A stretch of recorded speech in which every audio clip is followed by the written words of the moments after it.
जो मनुष्य इस जीवन काल में ब्रज 84 कोस की परिक्रमा कर लेता है, उसे 84 के चक्कर नहीं काटने पड़ते हैं। 84 लाख योनियों से मुक्ति पाकर भगवान के श्री चरणों में हमें वास करना है, और उसका सिर्फ एक ही साधन है, इस कथा रूपी अमृत का पान। और याद रखना प्यारे, यदि चाहते हो कि जीवन में हमें 84 लाख योनियों में भटकना ना पड़े, तो मैं आपको एक सिद्धांत बताता हूं। यदि 84 लाख योनियों में भटकने से मुक्त होना चाहते हो, तो मानस के 84 प्रसंग जीवन में मात्र श्रवण कर लेना, तो मैं 84 लाख योनियों में भटकना नहीं पड़ेगा। बार बार जन्म लेना, बार बार मरना, बार बार माँ के गर्भ में आना, इस 84 लाख योनियों के चक्कर से जो मुक्ति पाना चाहते हैं, इस भव सागर से पार जाना चाहते हैं, तो राम कथा ताकह दृढ़ नावा। ये जो भगवान की कथा है, ये भगवान की कथा उस सागर को पार करने के लिए सुदृढ़ नौका के समान है।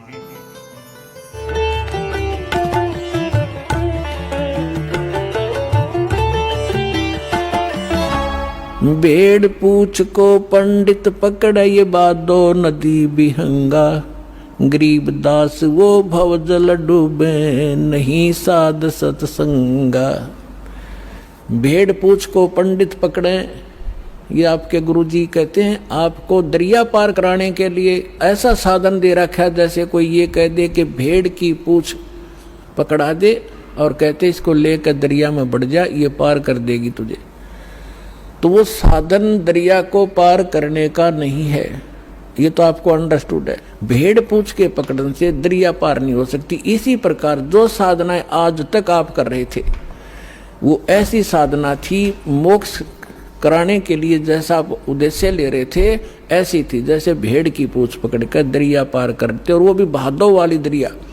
फिर क्या बताते हैं परमात्मा कि जा सतगुरु की मैं बलिहारी, जो जामन मरण मिटाही, उस सतगुरु के ऊपर मैं बलिहारी जाऊं, जो जन्म और मरण के इस महान कष्ट से छुटकारा दिलवा दे। तो पुण्यात्मा, जन्म और मरण के रोग से छुटकारा कौन दिला सकता है? कबीर परमात्मा।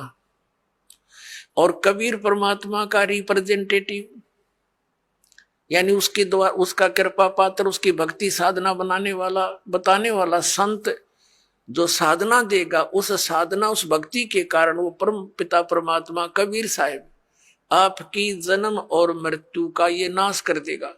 तो न तो ब्रह्मा जी की, ना तो विष्णु जी की साधना से हमारा जन्म मृत्यु नाश हो सकता, जन्म मरण, क्योंकि ये स्वयं नाशवान है, ना शंकर भगवान की भक्ति से, ना दुर्गा की भक्ति से, ना ब्रह्म की भक्ति से। गीता ज्ञानदाता ये ब्रह्म है, श्री कृष्ण में प्रवेश करके बोलता है। ये खुद कहता है दूसरे अध्याय के 12वें श्लोक में, चौथे अध्याय के 5 और 9 श्लोक में गीता जी में, अध्याय नंबर 10 के श्लोक नंबर 2 में गीता जी। ये गीता ज्ञानदाता कहता है, अर्जुन तेरे और मेरे बहुत जन्म हो चुके, तू नहीं जानता मैं जानता हूं। तो इसकी भक्ति करने वाला जन्म मरण से कैसे छूट सकता है? ये खुद जन्म मरण में गीता जी अध्याय नंबर 15 के श्लोक नंबर 16 और 17 में स्पष्ट किया है कि 2 पुरुष हैं, सर पुरुष और अक्षर पुरुष। अक्षर पुरुष ये 7 संघ ब्रह्मांड का स्वामी है, और परम अक्षर पुरुष जो 17वें श्लोक में कहा 15वें अध्याय के उत्तम पुरुष है तो अन्य, और 8वें अध्याय के 3रे श्लोक में कहा कि वो परम अक्षर ब्रह्म है, गीता ज्ञानदाता कहता है। तो उसकी भक्ति से जन्म और मरण का रोग नाश होगा। वो असंख्य ब्रह्मांड का स्वामी है, सबका मालिक है, वो सरपुरुष पर भी प्रभु है और अक्षर पुरुष पर भी वही मालिक है, और अनंत उसके अतिरिक्त जितने भी ब्रह्मांड हैं सबका वो ओवरऑल कंट्रोलर है।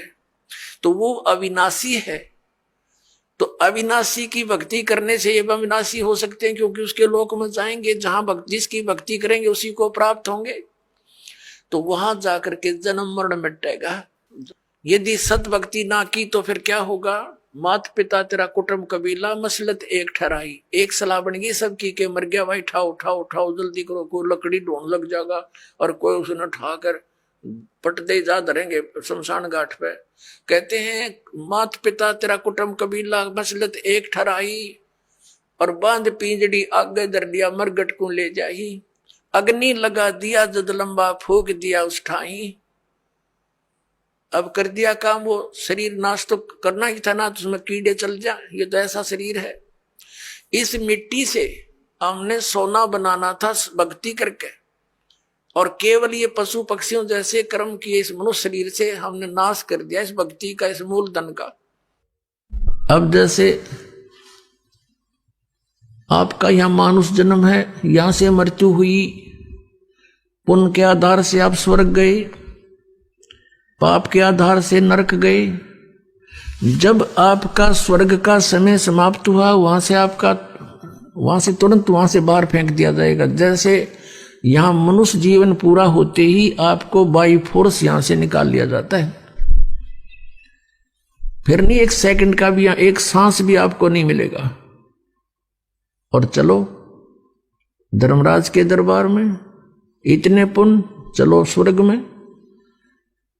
अब स्वर्ग में भी बाई फोर्स, क्योंकि विधान है यहाँ का, सारा कार्य यहाँ पर हमारे साथ बाई फोर्स बलपूर्वक करा जा रहा है, हम स्वतंत्र नहीं है।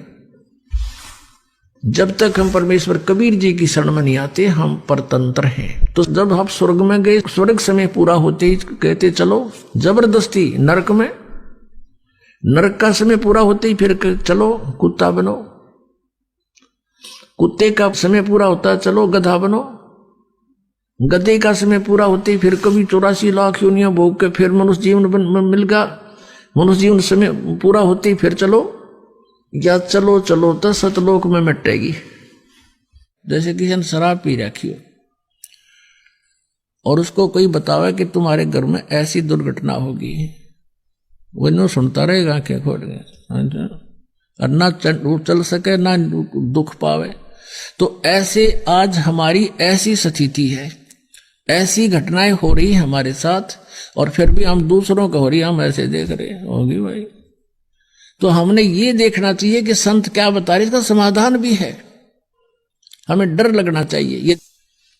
ये कहर टूटता अपने ऊपर है, ये भगवान बताते हैं लेकिन हम आज नहीं समझ पाते हैं। और फिर क्या समझेंगे जब किसी को आप बताना चाहते हो, जैसे ही आपने ज्ञान हुआ आप तो लग गए लाइन पे, आप अपने मित्र को उसके हमदर्द बनकर बताने की चेष्टा करते हो तो वो अज्ञानतावश कहता है तुम बताओगे बिना भक्ति के गधे बनेंगे, कुत्ते बनेंगे, गधा बन जाएगा। तो वो कहता किसने देखा है, देखी जाएगी। पुण्यात्माओं ये स्थिति प्रत्येक प्राणी की है।